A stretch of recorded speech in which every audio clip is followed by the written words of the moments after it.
Hello everyone, class 11th physics में आज हम लोग जो टॉपिक स्टडी करने वाले हैं वो है प्रक्षेप्य गति, प्रोजेक्टाइल मोशन। तो नॉर्मल आपके रेगुलर लाइफ में आप प्रक्षेप्य गति के कुछ एग्जांपल देखना चाहेंगे तो आप एक आपने क्रिकेट सभी ने देखा होगा। क्रिकेट में अगर बैट्समैन कोई सिक्स के लिए शॉट करता है, जब सिक्स के लिए जाती है बॉल, सिक्सर करते हैं, तो जो बॉल का पथ होता है वो कैसा होता है? प्रक्षेप्य पथ कहलाता है। या फिर नॉर्मली आप किसी नॉर्मली छोटी रॉक को या गिट्टी को अगर हाथ में पकड़ के आप थ्रो करते हैं ऊपर आसमान की ओर, तो वो जो पथ फॉलो करेगा वो क्या होगा? प्रक्षेप्य पथ होगा। और जो ऑब्जेक्ट फॉलो करता है, गति फॉलो करता है, वो प्रक्षेप्य गति कहलाती है। अगर कोई फील्डर थ्रो कर रहा है बॉल को विकेट कीपर की ओर, तो बॉल जो पाथ फॉलो करेगी वो कैसा होता है? प्रक्षेप्य पथ होता है।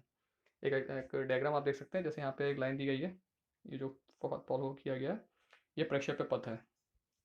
तो आप सभी जानते हैं प्रक्षेप्य गति, बस उसका नाम आपको अब याद रखना होगा, उसे क्या कहते हैं? प्रक्षेप्य पथ या प्रक्षेप्य गति उस ऑब्जेक्ट की। सो यहाँ पे एग्जाम्पल भी दिया गया हुआ है, यदि हम किसी ऑब्जेक्ट को गुरुत्वीय मतलब पृथ्वी के तल में ही ऊपर की ओर, ऑब्जेक्ट के ऊपर की ओर फेंकें, बस 90 डिग्री में मत फेंकिए किसी भी ऑब्जेक्ट को। आप 90 डिग्री के अलावा किसी भी एंगल पे जब आप फेंकेंगे तो ऑब्जेक्ट प्रक्षेप्य पथ को ही फॉलो करेगा, और जो गति कहलाएगी वो प्रक्षेप्य गति कहलाएगी। तो ये सब चीज़ें, इसके आगे जो चलते हैं, प्रक्षेप्य का पथ। तो प्रक्षेप्य का पथ यहाँ पे आपको नजर आ रहा है कैसा है? ये प्रक्षेप्य का पथ है, और मैथमेटिकली इसको हमको प्रूव करके दिखाते हैं कि प्रक्षेप्य का पथ परवलयाकार होता है। प्रोजेक्टाइल का जो पाथ होता है वो पैराबोलिक पैराबोलिक शेप होती है। तो जो मैथमेटिक्स स्टूडेंट्स हैं वो जानते होंगे कि पैराबोला कैसा होता है, और अगर नहीं भी जानते हैं तो 11th या 12th में तो आपको पढ़ाया ही जाएगा। तो परवलयाकार पथ हमको प्रूव करना होता है।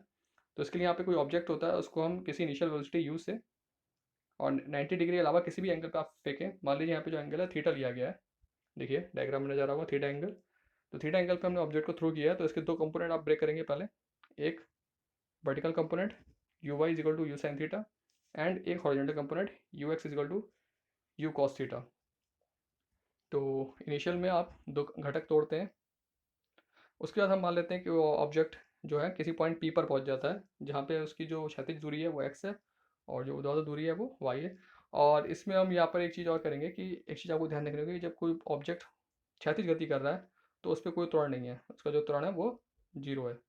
लेकिन यही पथ जब ऊपर की ओर स्टडी करेंगे तो वहाँ पे जो त्वरण होगा वो आपका माइनस जी के बराबर होगा। जी आप जानते हैं, जी क्या होता है? गुरुत्वीय त्वरण। तो जब ऊर्ध्वाधर गति करेंगे तो जो पृथ्वी का गुरुत्वीय त्वरण है वो वर्क करेगा ही करेगा। जैसे यहाँ पे अगर आप देखेंगे सब चीज़ यहाँ पे जो मैंने बोली है, सब चीज़ यहाँ पे लिखी गई है, रिटर्न है यहाँ पे। और जो मैं बोल रहा हूँ कि जो त्वरण होगा वो क्षैतिज गति में ए एक्स इक्वल टू जीरो, जबकि गुरुत्वीय त्वरण होगा जो ए वाई के लिए वो माइनस जी दिया हुआ है। देखिए सबसे नीचे जो लिखा हुआ है ए वाई इक्वल टू माइनस जी। इसमें हम लोगों ने जो, अब आगे चलते हैं, तो जो पॉइंट कंसिडर किया है, टी समय बाद बिंदु पी पर जो पिंड है वो टी समय बाद बिंदु पी पर पहुंच गया है। और क्षैतिज विस्थापन कितना हुआ है? Small x. ऊर्ध्वाधर विस्थापन स्मॉल वाई माना है। तो क्षैतिज दिशा में विस्थापन, अगर आप दूरी बराबर फॉर्मूला लगाएंगे, जो आपको तीन गति की समीकरणें पड़ी हुई हैं उसमें जो दूसरी समीकरण है गति की समीकरण, अगर उसके थ्रू फॉर्मूला लगाएंगे तो दूरी बराबर ये फॉर्मूला हो जाता है यहाँ पे, ये होगा प्रारंभिक वेग समय और त्वरण। ये फॉर्मूला आप जानते हैं। वो फॉर्मूला लगाया, इसमें ये होगा कि एक्स ऑलरेडी जीरो है, आप जानते हैं एक्स क्या है? जीरो, क्षैतिज गति के लिए। तो आपका ये वाला सेक्शन पूरा का पूरा जीरो जीरो हो जाएगा, केवल क्या बचेगा? You x into T initial बचेगा खाली, केवल ये वाला टर्म, बाकी ये टर्म जीरो हो जाएगा क्योंकि ए एक्स की वैल्यू जीरो है। सो आपको इतना आ गया।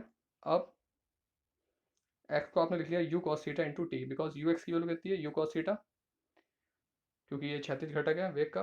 तो टी इजगल टू हो जाएगा x upon you cos theta. T की वैल्यू निकालिए, स्मॉल टी की वैल्यू आ चुकी है आपके पास। अब हम जो फॉर्मूला हम लोगों ने क्षैतिज गति के लिए लगाया था, अब ऊर्ध्वाधर गति की बात करते हैं।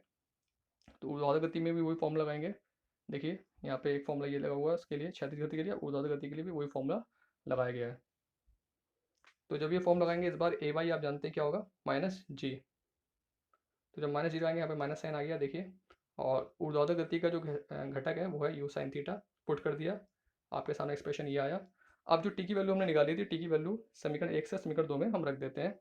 तो जब टी की वैल्यू रख देंगे, देखिए यहाँ पे टी था, ये इसमें भी एक टी स्क्वायर है, तो ये टी की वैल्यू आ गई और टी का वैल्यू का स्क्वायर भी आ गया। तो अब आगे इससे फर्दर सॉल्व करेंगे, तो यहाँ पे साइन थीटा और ये कॉस थीटा मिलकर क्या बन जाएगा? Tan theta. यू से यू कैंसिल हो गया यहाँ पे, तो पहला टर्म आ गया एक्स टेन थीटा। पीछे जी एक्स स्क्वायर तो होना ही है, ये जी और एक्स स्क्वायर, और नीचे यू स्क्वायर है, कॉस स्क्वायर थीटा हो जाएगा। तो ये बहुत ईजी है। अब अगर आप पूरे एक्सप्रेशन को थोड़ा सेट करके लिख लेते हैं, तो एक्सप्रेशन अगर आप देखेंगे तो y में सिंगल पावर है और x में जो पावर है वो डबल है, जो कि एक परवलय के पथ को शो करती है। अगर आप मैथमेटिक्स में आपको बताया मैंने कि जो मैथमेटिक्स के स्टूडेंट जानते होंगे कि परवलय का पथ कैसा होता है, परवलयकार की समीकरण कैसी होती है, तो उसमें एक यही होता है कि एक जो y कंपोनेंट होगा वो सिंगल पावर होगा और x द्विघाती होगा, या x सिंगल घात होगा तो y द्विघाती होगा। यहाँ पे y सिंगल पावर है और x डबल पावर में है, तो ये प्रक्षेप्य पथ का जो बता रहा है कि प्रक्षेप्य पथ कैसे क्या है, परवलाकार आया है कि आपकी समीकरण कैसी है, ये परवलय को शो करने वाली समीकरण आई है। इससे सिद्ध हो जाता है कि प्रक्षेप्य का पथ क्या है, परवलयाकार है।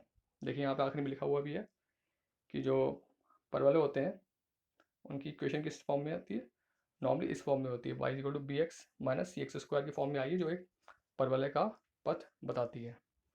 तो इस तरीके से हम लोगों ने यहाँ पे सीखा कि प्रक्षेप्य गति क्या होती है, प्रक्षेप्य पथ क्या होता है, और प्रक्षेप्य का पथ परवलयाकार प्रूफ करना, ये एक इंपॉर्टेंट डेरिवेशन है जो आपको पता होनी चाहिए। तो स्टेप बाय स्टेप मैंने आपको यहाँ पे कराया है, इसको आप अपनी कॉपी में नोट करके अच्छे से कर लीजिए और एक बार फिर से थ्रू आउट देखिए, तो आपको बिल्कुल क्लियर दिमाग में हो जाएगा। आज के लिए इतना ही, फिर नेक्स्ट वीडियो मिलते हैं आप लोग से, तब तक के लिए धन्यवाद।